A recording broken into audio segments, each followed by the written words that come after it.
Jadi ini adalah electrode hydrogen PRY. Okay. Jadi electrode hydrogen PRY yang ini terdiri daripada satu electrode platinum yang diredam ke dalam larutan asid yang mengandungi ion hidrogen, kepekatan dia 1.0. Okay. Lepas itu gas hidrogen akan dialih masuk ke dalam larutan asid ini. Okay. Dan electrode platinum ini akan dilapiskan dengan platinum 4 oksida. Inilah fungsi platinum 4 oksida. Murid-murid boleh baca sendiri. Okey, kita tengok apakah bagaimanakah keseimbangan berlaku di dalam sel setengah hidrogen ini. Okey, baik, ada simulasi sikit. Okey. Jadi konsep dia sama macam sel setengah zinc tadi iaitu satu penoksidaan, satu penurunan. Okey, kita tengok gas hidrogen dialih masuk. Jadi gas hidrogen ini akan melepaskan elektron menghasilkan ion H+. Dan di sini ion H dalam larutan ini mempunyai ion H+, akan menerima 2 elektron, tukar balik kepada ion H2. Jadi kita nampak gas bubble, gelembung gas terhasil. Okey, kita zoom. Ion H+ akan menerima elektron menjadi H2. Dan H2 tukar pula kepada ion H+. Jadi keseimbangan ini kita boleh tulis seperti ini. Okay, dan E0 dia kita anggap dia sebagai 0.00 volt. Untuk electrode hydrogen PRY, E0 dia adalah 0.00 volt. Okay, kita rujuk buku teks. Okay. Jadi inilah bersamaan sel setengah dia dan keupayaan E0 untuk electrode hydrogen PRY adalah 0.00 volt. Okey, akhirnya yang dinanti-nanti. Kita gabung dua sel setengah itu. Okey. Jadi kita sekarang nak tentukan E0. Nak tentukan E0. Okey, contoh kita nak tentukan E0 untuk zinc. Bagaimana? Jadi sebelah kita akan gunakan sel setengah zinc. Sebelah lagi kita guna electrode hydrogen PRY. Okey, jadi bila kita kita boleh tengok. Jadi E0 untuk zinc boleh diperolehi apabila sel setengah yang terdiri daripada electrode zinc dicelut ke dalam larutan yang mengandungi ion Zn2+. Yang sebelah kanan sini kita akan sambung kepada electrode hydrogen PRY dan juga titian garam. Okay. So bila kita sambung, kita akan nampak ada bacaan pada voltmeter itu. Okay. Jadi oleh kerana keupayaan electrode hydrogen PRY ialah kosong dan bacaan voltmeter dia adalah 0.76. Maka E0 untuk zinc adalah 0.76 lah. Dan zinc ini dia lebih cenderung untuk melepaskan elektron. Maka zinc menjadi terminal negatif. Kerana elektron bercharge negatif, maka banyak elektron dilepaskan di sini. Jadi di sini menjadi terminal negatif. Dan tindak balas penoksidaan berlaku. Dan bila penoksidaan mesti berlaku di anode. Jadi yang electrode zinc adalah anode juga. Dan setengah bersamaan dia adalah Zn menjadi Zn2+ plus 2e. Okay, sebelah kanan kalau di sini tindak balas penoksidaan, sebelah kanan mestilah tindak balas penurunan. Iaitu ion H+ dalam larutan akan menerima 2 elektron dan menghasilkan gas hidrogen. Okey, kita tengok satu simulasi. Okey, cantik. Ni cikgu pun download dari YouTube lah. Okey, baik. Jadi ini adalah electrode hydrogen PRY. Okey. Jadi kita nak tentukan E0 zinc. Sebelah sini kita letakkan zinc.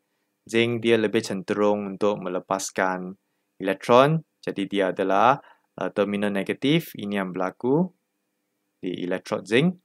Dia melepaskan elektron. Zn menjadi Zn2+. Okay, lalu kita dapat bacaan dia.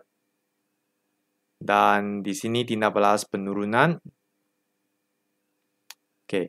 Maka pemerhatian dia adalah zinc kerana dia melepaskan elektron. Jadi zinc ini akan semakin nipis, elektrod zinc ini semakin nipis. Dan sebelah kanan kita akan nampak gelembung gas terhasil. Gelembung gas tak berwarna terhasil. Okey, itu inference dia adalah gas hidrogen terhasil. Okey, maka ini adalah cara kita menentukan E0 bagi zinc. Okey, di sini kita letak negatif 0.76 E0 bagi zinc kerana zinc adalah terminal negatif, maka kita letak negatif di depan 0.76. Okey, jadi akhirnya E0 bagi sel setengah zinc boleh ditulis, mesti ditulis dalam penurunan. Ini memang sistem IOPAT. Okey, jadi kita kena tulis Zn2 plus 2E tindak balas terbalik menghasilkan Zn dan E0 dia sama dengan negatif 0.76 volt. Tanda negatif menunjukkan elektrod zinc adalah terminal negatif apabila disambungkan ke dalam elektrod hidrogen piawai. Okey, kita selesai topik untuk video ini. Sila rujuk kepada buku nota kamu. Okey, kita buat kesimpulan sikit. Okey, mula-mula kita telah belajar sel setengah zinc. Okey, apakah maksud keupayaan elektrod? Iaitu beza keupayaan terhasil apabila wujud keseimbangan antara kepingan logam M, kita guna contoh logam zinc, dan larutan aqueous yang mengandungi ion logam Mn positif, kita guna Zn2 positif dalam sel setengah. Dan kita tahu bahawa kita gunakan elektrod hidrogen piawai sebagai elektrod rujukan. BI dia kita namakan Standard Hydrogen Electrode SHE. Okay. Dan E0 ini bila diukur mesti ada keadaan piawai dia. Ada 4 keadaan piawai, murid-murid kena hafal. Kepekatan 1, tekanan 1 atm, suhu 25 darjah Celsius dan platinum sebagai elektrod rengai. Okey, dan kita telah belajar sedikit tentang elektrod hidrogen piawai. Inilah susunan radas dia, terdapat wire platinum, gas hidrogen, larutan asid, kepekatan dia 1. Okey. Dan kita anggap E0 untuk elektrod hidrogen piawai adalah kosong.